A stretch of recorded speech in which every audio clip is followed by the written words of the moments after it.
नमस्कार, स्वागत है आपका हमारे इस डिजिटल प्लेटफॉर्म पर जिसका नाम है डुग्राम क्लासेस। 100 दिन के 100 रोजगार में एक और खबर है और खबर रोडवेज की तरफ से फिर से है। यानी कि आपने पिछली बार अगर एक पहले वाली वीडियो में देखा होगा तो आपको मिला होगा एक रोजगार जो बताता वाहन चालक को, यानी कि ड्राइवर की वैकेंसी थी। उसके अनुरूप में एक नोटिफिकेशन आया था, राजस्थान कर्मचारी चयन बोर्ड की तरफ से आया था और उसमें 2756 पद थे। लेकिन इस वाली नौकरी की बात करें तो एक दूसरा नोटिफिकेशन है रोडवेज परिवहन में, वो है 500 पदों के साथ में जो चाहिए परिचालक यानी कंडक्टर की जरूरत है उनको। और जरूरतें को पूरा करने के लिए ये तो तय है कि सरकार अपने मापदंडों के अनुसार कोई पेपर करवाती होगी। तमाम जितने सारे तौर तरीके होते हैं जहां से आप परिचालक बन सकते हो यानी कंडक्टर बन सकते हो, उन तमाम सारे चीजों को हम लेके बात करेंगे। इस वीडियो में चर्चा रहेगी कितने पद है, क्या एज तक आप फॉर्म भर सकते हो, कितनी आपकी एजुकेशनल क्वालिफिकेशन यानी शैक्षणिक योग्यता होनी चाहिए और क्या क्या इसके मापदंड है। इन तमाम सारे बिंदुओं पर हम चर्चा करेंगे इसी वीडियो में। और ये वीडियो के अंत में जरूर बने रहना, वहां पर बताएंगे क्या क्या सिलेबस होगा और किस तरह से आपको ये क्रैक कर सकते हो और क्या नौकरी और कैसे रहेगी। ठीक है, तो मुद्दे पर आते सीधी सीधी बात करते हैं। सबसे पहले क्या, ये राजस्थान रोडवेज कंडक्टर परिचालक की वैकेंसी है। टोटल मिला के इसके पद होंगे वो 500 होंगे। अब बात करते हैं 500 पदों का नोटिफिकेशन कहाँ है। सवाल आपके पास होगा क्या, नोटिफिकेशन। तो यहां बढ़ते हैं आगे, सबसे पहले बात करते हैं ये राजस्थान कर्मचारी चयन बोर्ड जयपुर की तरफ से ये क्या है, ये चीज बताई गई है। और ये भी बताया गया है राजस्थान की तरफ से क्या, ये सीधी भर्ती है। और सीधी भर्ती में क्या लिखा गया है, ये राजस्थान ये उसमें कहते हैं गैर जो अनुसूचित क्षेत्र है, कौन से वाले, गैर अनुसूचित क्षेत्र है, उसमें क्या है आपके पास कितना पद है, टोटल में आगे 454 पद है। और जो अनुसूचित जो है वो जो पद है जिसको टीएसपी बोलते हैं, वो है टोटल मिला के 46। टोटल मिला के कितने हो जाते हैं, ये 500 है। इसको बोलते हैं टीएसपी एरिया वाले लोग, शहरिया जाति के लोग होते हैं उनके लिए ये है। टीएसपी लिख देता हूं, चलो आपको समझ में आ जाएगा। ठीक है, याद रहेगा आपके पास टीएसपी वाले के 46 है। या टोटल मिला के 500 वैकेंसी है। 500 वैकेंसी का फॉर्म है वो आपको कहां मिलेगा, ऑब्वियस सी बात है, जब भी कभी राजस्थान कर्मचारी बोर्ड का आएगा एसएसओ आईडी के थ्रू होगा। और किसमें, ऑनलाइन इसका माध्यम रहेगा, यानी कि आपको फॉर्म भरा जाएगा किसमें, ऑनलाइन के माध्यम से भरा जाएगा। और ऑनलाइन में आपकी जो डिटेल होती है वो सारी आपको फिल करनी होगी। और जो पेमेंट होता है वो पेमेंट के अकॉर्डिंग करना होगा। एक बार आपके पास रजिस्ट्रेशन जरूरी है। एसएसओ आईडी में उसको बोला जाता है ओटीआर यानी वन टाइम रजिस्ट्रेशन, यानी एक बार आपका रजिस्ट्रेशन होना पड़ेगा। उस रजिस्ट्रेशन करने के बाद में बार बार आपको रजिस्ट्रेशन करने की जरूरत नहीं है, सिर्फ फॉर्म अप्लाई कर सकते हो, यही आपका तौर और तरीका है। इस हाँ, ये बात और है कि इसमें अगर ओटीआर यानी वन टाइम रजिस्ट्रेशन करते हो तो आपको आधार कार्ड की सख्त जरूरत पड़ती है। अगर आधार कार्ड नहीं होते तो कई अलग अलग फेजेस में आपको गुजरना होगा। फिर भी आप कर सकते हो आप वन टाइम रजिस्ट्रेशन, लेकिन सबसे बेस्ट मेथड है वो आधार कार्ड के साथ है। चलिए मुद्दे पर इस पर आते हैं। क्या मैंने बता दिया, फॉर्म किससे भरा जाएगा, ऑनलाइन भरा जाएगा। टोटल मिला के इसकी वैकेंसी मैंने बता दी 500 इसकी पोस्ट है, इस बात का ख्याल रखिए। अब सुनिए आगे, ये चीज हो गया। इसके अलावा बात करते हैं क्या, वन टाइम रजिस्टर आपका हो जाएगा। अगर नहीं होता ई मित्र वालों के साथ आप सहायता लेके उसमें काम करवा सकते हो।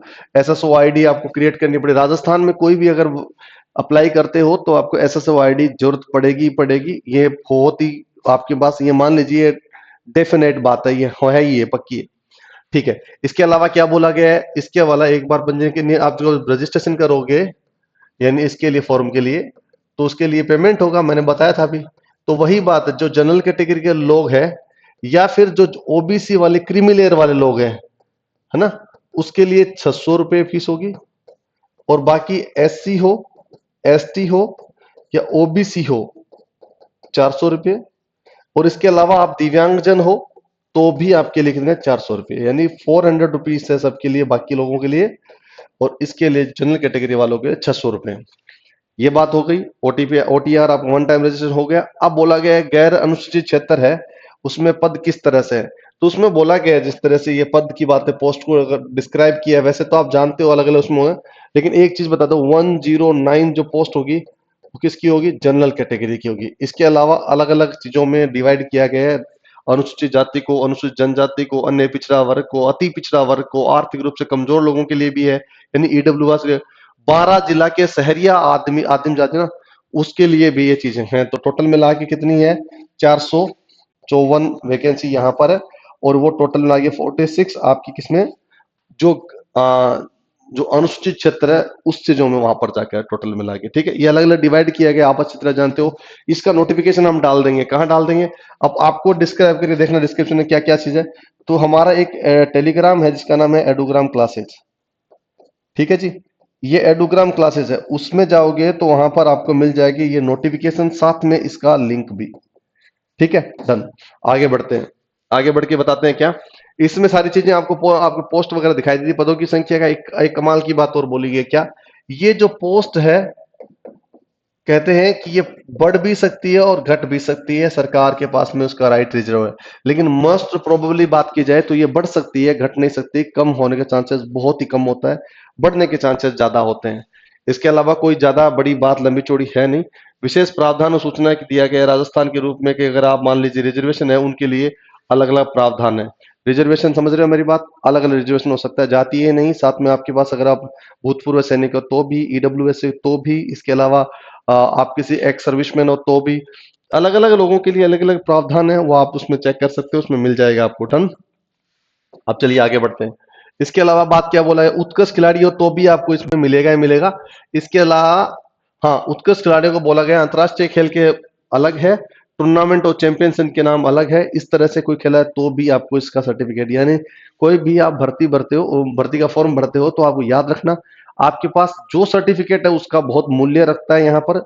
और जब कभी जीवन में आपके नंबर मान लीजिए 243 नंबर की मेरिट है, इसकी 243 नंबर की मेरिट है, उसके साथ साथ में आपके पास में एक सर्टिफिकेट है इसके पास, है ना, तो उसका नंबर पहले आएगा, इसका बाद में आएगा, तो यहां पर भी आपकी वीर्यता दी जाएगी आपको इसमें। डन। ये सारी हो गई। इसके अलावा क्या बोला गया साहब, अनुसूचित दिव्यांगजनों के लिए भी बोला गया, सारा ये आरक्षण की बात है। अब बोला गया वेतनमान क्या है, इसकी भी आपको क्या है, लेवल कितना है, इसका लेवल 5 के अकॉर्डिंग है, यानी 5 के अकॉर्डिंग है। टोटल मिला कितना है, मान लीजिए 29,900 रुपए से लेके 69,900 रुपए तक का इसका पेमेंट है, यानी इतना अमाउंट आपको मिलेगा उसके अकॉर्डिंग।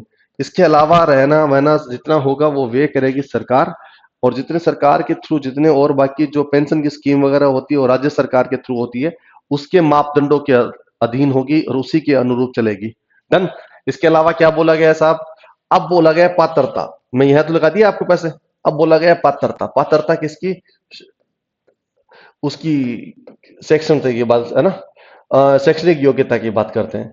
तो बोला गया मान्यता प्राप्त बोर्ड से सेकेंडरी उत्तीर्ण हो, यानी कि आपके अपने पास हो, 10th पास आप हो तो आपके लिए बहुत काम की चीज है। और साथ में इसका बोला लाइसेंस का एक होना चाहिए, क्या आपके पास क्या होना चाहिए, लाइसेंस होना चाहिए। मैं लिख देता हूं यहां पर, आपके पास क्या, ड्राइविंग लाइसेंस होना चाहिए।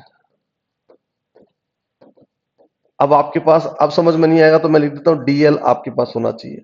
अब डीएल भी साहब अलग अलग होते हैं, ठीक है, हेवी वाला होता है और उसके अलावा क्या होता है, लाइट मोटर वाला होता है और मोटर वाला व्हीकल होता है, अलग अलग होता है। आपके पास कोई भी अगर व्हीकल का कोई भी आपके पास अगर क्या है, आपके पास लाइसेंस है तो आप इसे अप्लाई कर सकते हो। इसका कारण मैं अगर बताऊं तो ऐसा होता है कि आप कंडक्टर हो बस के, तो आपके पास अगर आपकी गाड़ी चलानी आती है तो अगर किसी भी कोई घटना घटना होती है तो कंडक्टर उसका पूरा ड्राइवर की भूमिका निभा देता है, इसलिए उनको ये जरूरत है। स्वास्थ्य आपका सही चाहिए, चरित्र आपका सही चाहिए, राष्ट्रीय भारतीय होने चाहिए और पूरे नेपाल भूटान सब जगह से भर सकते हो। शर्त यह है कि वो कई दिनों से हो, उसके लिए कई टर्म्स एंड कंडीशंस है। उम्र आपकी क्या चाहिए, इसमें बात आती है एज का। अब तो कई बार हम भर्ती की तैयारी करते रहते हैं, उसकी उम्र हमारी निकल जाती है तो हम हताश हो जाते हैं, क्या उम्र रहेगी। मिनिमम 18 ईयर आपके पास होनी चाहिए, या 18 साल की उम्र आपकी होनी चाहिए। इसके साथ साथ में ये बोला गया 18 साल की उम्र तो होती ही होती है, साथ में उसमें क्या है, 40 साल तक आप भर सकते हो। अब साहब 40 साल तक तो आपको दे दिया गया है, इसके साथ साथ में प्लस में क्या है, अपना जो भी आप जानते हो इसका रिजर्वेशन, और रिजर्वेशन बोले तो आरक्षण। और आरक्षण कितना है, अगर एससी और एसटी हो तो आप कितना कर सकते हो, 45 ईयर तक। कितना है साहब, 45 ईयर तक। ओबीसी कैटेगरी के हो तो आप कितने भर सकते हो, 43 ईयर तक, यानी 3 साल ओबीसी को मिलेगा और एससी एसटी को कितना मिलेगा, 5 साल मिलेगा, और इसमें एक टोटल मिला के इतना हो जाएगा, ठीक है। इसके अलावा एक और कमाल की बात है, क्या, अगर सामान्य वर्ग की महिला है, कौन सी है, जनरल कैटेगरी की क्या है, वुमन है ना, और वुमन है तो उसके लिए कितनी है, प्लस में 5 साल यानी 45 ईयर तक वो फॉर्म भर सकते हैं। यह बात याद रहेगी? कोई दिक्कत परेशानी बिल्कुल नहीं होगी। डन। चलिए आगे बढ़ते हैं। उम्र हो गई आपके पास में, और पेंशन की स्कीम मैंने बता दिया, सरकार राज्य सरकार के द्वारा होगा। विवाह पंजीयनी है तो आपको इससे देना होगा। पंजीयन शुल्क मैंने बता दिया, क्या बताया। अब सुनिए मेरी बात, जो आप अप्लाई करना चाहते हो, क्या ये अप्लाई करना चाहते हो, तो 27, कौन सी तारीख है इसकी, 27/03/2025 को यह फॉर्म भरा जाएगा, अब मार्च को। और कब तक भरा जाएगा? 25/04/2025 तक ये फॉर्म भरा जाएगा। ठीक है, इसको मैं लिख देता हूं लास्ट डेट। ये रहेगी लास्ट डेट, और ये रहेगा ऑनलाइन फॉर्म का अप्लाई डेट होगी। ठीक है, ये भरा जाएगा। ये डेट को मार्क करके रख लेना भाई साहब, 7/3/2025 से लेके 25/4/2025 को यहाँ पर होगा। पंजीयन शुल्क आपके अकॉर्डिंग उसके भर दिए जाओगे, उसके अकॉर्डिंग ही आपको यह काम करना होगा। परीक्षा होगी, जो एग्जाम होगा, इसके जो एग्जाम होगा वो क्या होगा साहब, उसका एग्जाम होगा सीबीटी बेस भी हो सकता है, यानी कंप्यूटर बेस भी हो सकता है। इसके अलावा क्या है, टीबीटी एंड टेबलेट बेस हो सकता है। और इसके अलावा क्या है, आपके ओएमआर यानी ऑप्टिकल मार्क रीडर, यानी आपके पास ऑफलाइन भी आपका ये हो सकता है। ये राइट्स है ना, ये राइट्स रखा है सरकार खुद ने, खुद के अकॉर्डिंग ही बनाए कराएगी। इनमें से कोई भी तरीका हो सकता है, एडमिट कार्ड पर लिखा होगा, उसके अनुरूप उसका दिया जाएगा। ठीक है साहब। इसके अलावा कोई, अगर आप मान लीजिए प्रवेश कार्ड है, एडमिट कार्ड है आपके पास, ये रहेगा। जो एडमिट कार्ड है वो आपको कहाँ मिलेगा? ऑनलाइन मिलेगा। और कैसे मिलेगा? जो एसएसओ आईडी है ना आपकी, उसी में मिलेगा आपको ऑनलाइन। आपके पास में क्या, अगर आप सरकारी नौकरी पहले से ऑलरेडी कर रहे हो तो आपको एक नो ड्यूज लेटर लेना पड़ेगा। नो ड्यूज अनापत्ति पत्र है, उसको आपको देना होगा। उसके अकॉर्डिंग आपको क्या करना पड़ेगा, देना होगा, तब जाए सबमिट करोगे तभी आप कर सकते हो। आवेदन करने का तरीका राजस्थान में आप बता दिया मैंने आपको कि ऑनलाइन अप्लाई होगा, इसी के तरीके से हो जाएगा। ठीक है, ये फोटो वोटो बोला गया है, इसमें कोई ज्यादा बड़ी बात नहीं है, हस्ताक्षर वगैरह आप जानते ही हो।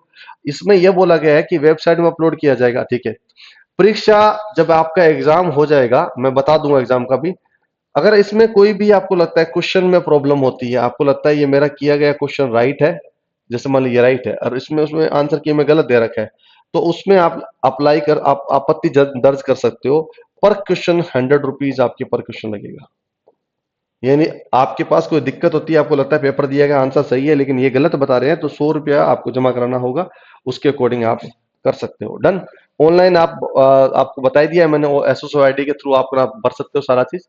इसके अलावा कोई भी, अगर मान लो ऑनलाइन फॉर्म भरा है आपने, ऑनलाइन फॉर्म भरने के बाद में आपको लगता है मिस्टेक हो रही है, तो मिस्टेक का जो भुगतान है वो 300 रुपये करने पड़ेंगे, तब जाके मिस्टेक सुधरेगी। जैसे आपने अपना नाम और अपने पापा का नाम में गलती हो गई, आपको दोबारा चेंज करना है तो 300 रुपये आपको पे करना होगा।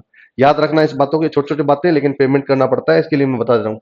ठीक है, इसके अलावा आपको कौन सा मिलेगा, श्रुत लेखन की सुविधा भी मिलेगी आपको। अगर आप मतलब फॉर्म भरने के बाद में कोई, अगर मान लो आपका एक्सीडेंट हो जाता है तो माना नहीं जाएगा, उससे पहले हो तो आपको जो लिखने वाला है उसको मिल जाएगा। अगर आपको हैंडीकैप होते हो तो उसकी सहायता मिलेगी आपको। अभ्यर्थी को इसके अलावा कोई ज्यादा जरूरत है नहीं, उसके द्वारा जांच के दस्तावेजों की सत्यापन। हाँ, जब ये सिंपल हो गया बात, इसके अलावा क्या है, इसके अलावा कुछ भी नहीं बताया गया है। ये सारे चीज अभ्यर्थी की सारी चीजें बता दी गई है, ज्यादा कोई लंबी चौड़ी बात नहीं। आप जानते हो इस फॉर्म में कैसे आया और कितने फॉर्म में क्या रहा है। आवेदन की सूचना वगैरह आपको बता दिया मैंने। अब सुनिए मेरी बात, पेपर कह दूं। अब एग्जाम पैटर्न की बात कर लेता हूं। एग्जाम पैटर्न का मतलब आपका पास पेपर कैसे आएगा, मतलब एग्जाम कैसा आएगा उसका तरीका है। लिखित परीक्षा की स्कीम है उसको बताया गया है। लिखित परीक्षा जो स्कीम है वो कितने होंगे, कह रहे 100 MCQ क्वेश्चन आएंगे। एमसीक्यू मतलब जानते हो, ए बेस है दे ए बी सी डी वाले आएंगे। और उसके अलावा आपका अंक होगा वो 0 अंक के एक अंक के आधार पर होगा। ठीक है, उसमें परीक्षा में 100 अंकों की होगी फिर। ठीक है, 100 नंबर हो गए। 100 नंबर के साथ साथ में कितने मिलेंगे, 2 घंटे आपको मिलेंगे, 2 आवर्स, 2 घंटे मिलेंगे। इस सभी पेपर आपको करोगे, सभी पसंद करना अनिवार्य होगा। और कोई भी अगर गलत करते हो, नेगेटिव मार्किंग बोलते हैं जिसको। नेगेटिव मार्किंग मतलब क्या होता है कि आप अगर मान लो एक 3 गलत करते हो, एक सही वाला भी खराब हो जाता है, 1/3 जैसे होता है। इसमें नो है, मतलब आप पूरे के 100 क्वेश्चन अटेम्प्ट कर सकते हो। आपका गलत होगा तो उसका नंबर नहीं कटेगा, अगर सही होगा तो नंबर जुड़ जाएगा। इट मीन्स आप 100 क्वेश्चन को अटेम्प्ट करना अनिवार्य हो गया, करना ही करना चाहिए। अगर आपकी जगह मैं होता तो भी करता, आप भी उसे फॉर्म भर सकते हो। डन। इसके अलावा क्या बोला गया साहब, ये पेपर का पैटर्न हो गया। अब बोला गया समान क्या क्या चीज आएगा इसमें, ये आ गया। तो इसमें सबसे पहले बात करते हैं जीके, या जनरल नॉलेज, सामान्य ज्ञान, इसको ऐसे लिख देता हूं ना, सामान्य ज्ञान होगा। सामान्य ज्ञान में क्या आएगा साहब, उसमें राजस्थान भरा होगा। कौन भरा होगा साहब, राजस्थान भरा होगा। राजस्थान का आएगा, राजस्थान में क्या आएगा, स्थिति आएगी, क्षेत्र आएगा, जिला आएगा, जिले के साथ साथ संस्कृति आएगी, त्योहार आएगा, रीति रिवाज आएगा, इतिहास आएगा, भौगोलिक परिस्थिति आएगी, मौसम आएगा, मौसम आएगा, खनिज आएगा, फसलें आएंगे, प्रमुख उद्योग आएंगे, याता याद रहेगा। ये राजस्थान को लेके सारे सवाल हो गए, और वो सारे के सारे जो इसमें आएगा ना, हम इसी यूट्यूब चैनल पर पढ़ाएंगे आपको। ठीक है, हर रोज क्लास होगी राजस्थान की, हर दिन एक नए टॉपिक के साथ। जैसे मान लीजिए राजस्थान की स्थिति पढ़ाएंगे, आज राजस्थान का क्षेत्र बताएंगे, आज जिलों के बारे में बताएंगे, आज संस्कृति के बारे में बताएंगे। हर दिन एक एक क्लास होगी, तो आपका जीके कंप्लीट हो जाए, कहीं आपको नई तैयारी करने की जरूरत नहीं है और पैसे बर्बाद करने की भी जरूरत नहीं है। डन। इसके अलावा क्या आएगा, यातायात के नियम आएंगे, यातायात के नियम आएंगे, ये भी आपको हम पढ़ा देंगे यहाँ पर फ्री में। आपके पास में राजस्थान का जीके आ गया, वो हम पढ़ाएंगे। यातायात के नियम होंगे, वो भी हम पढ़ाएंगे। इसके अलावा क्या बोला गया है, प्राथमिक उपचार, प्राथमिक उपचार होंगे, वो भी हम यहीं से पढ़ा देंगे आपको, ये भी आपके पास आएगा। और इसके अलावा कुछ गणित है, जो मैथ है, जिसको बोलते हैं गणित है, मैथ है। यानी गणित में क्या आएगा, जोड़ना, घटाना, गुना करना, भाग करना, लाभ हानि, औसत, प्रतिशत, अनुपात, समानुपात, छोटी छोटी मैथ आएगी, बहुत सिंपल है।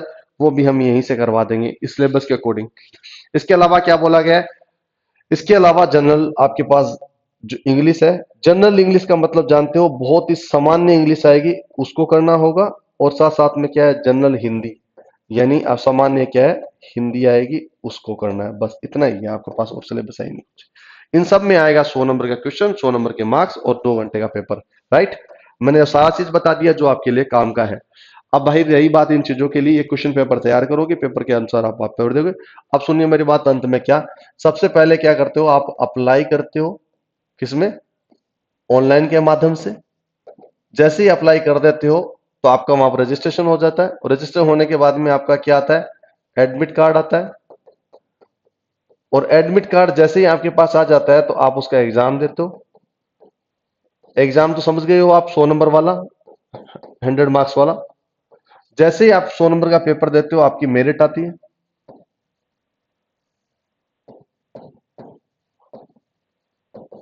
सॉरी, माफी चाहूंगा, जैसे आप होते हैं इसमें पास होते हो, मेरिट आती है, इसकी मेरिट आती है। ठीक है, मेरिट आने के बाद में आपका क्या होगा, जो आप चलाते हो, आप चीजें चेक करते हो, वो चेक करते हैं, आपके पास स्किल्स चेक करते हैं। और उसके अकॉर्डिंग आपका क्या होगा, डॉक्यूमेंट वेरिफिकेशन होगा आपका। जानते हो डॉक्यूमेंट, डॉक्यूमेंट वेरिफिकेशन का मतलब है, आपने जितने सारे डॉक्यूमेंट आपने लगाया, यानी 10वीं पास की 10वीं मार्कशीट देखी जाएगी, उसका बोर्ड सर्टिफिकेट देखा जाएगा, साथ साथ में आपको यह देखा जाएगा आपके पास ड्राइविंग लाइसेंस है या नहीं है। डीएल के अलावा आपको देखा जाएगा कि आप ओबीसी कैटेगरी से हो, तो आपके पास सर्टिफिकेट है या नहीं है। अगर आप राजस्थान के हो, तो ओबीसी का कौन सा वाला, आउटर वाला जनरल कैटेगरी में माना जाएगा, जिसको माना नहीं जाएगा। और इसके साथ जब ये सारी चीज कंप्लीट हो जाती है, तो मिलती है आपको ज्वाइनिंग। और इस ज्वाइनिंग के बाद आपको मिलती है क्या, ड्यूटी। और ड्यूटी का मतलब सैलरी, और सैलरी हो जाती है स्टार्ट। और इसको अगर मान लीजिए फॉर्म अभी भरा जाता है, तो अगले 2026 में आप नौकरी करते हुए मिलोगे, और एक समाज में आपकी प्रतिष्ठित, आपकी वैल्यू होगी। ये सिंपल प्रोसेस है इसको पार करने का। और इसको पार करने की जिम्मेदारी किसकी है, हमारे इस चैनल की, एडुग्राम क्लासेस की। हम आपको वो सारी चीजें पढ़ाएंगे जो यहाँ पर आती है, और इसको पढ़ते रहना, याद करते रहना। ये पूरी की पूरी जानकारी थी उन 500 वैकेंसी कंडक्टर के रूप में, वाहन के रोड, राजस्थान रोडवेज में 500 कैंडिडेट के लिए वो रिक्रूटमेंट है। आप अगर 10वीं पास कर चुके हो, डीएल आपके पास है, तो मैं कहता हूं आप चूकना मत इस मौके को, बिल्कुल भर दीजिए, और बेबाक होकर भर दीजिए। मैं गारंटी देता हूं लगभग लगभग चांस से आप उसमें सेलेक्ट हो जाओगे। बहुत बहुत शुक्रिया, फिर नए वीडियो के साथ मिलेंगे। लेकिन उससे पहले आपको जिम्मेदारी देता हूं कि अगर ये वीडियो आपको अच्छा लगा हो, तो प्लीज कहीं ना कहीं आपके सोशल प्लेटफॉर्म पर अपने साथियों के साथ जरूर साझा करना। इससे हमारा मनोबल बढ़ता है, और उन व्यक्तियों का भला होता है जो उसकी नौकरी की तलाश कर रहे हैं। बहुत बहुत शुक्रिया, नई वीडियो के साथ फिर मिलेंगे, तब तक आप अपना ख्याल रखना। जय हिंद, जय भारत।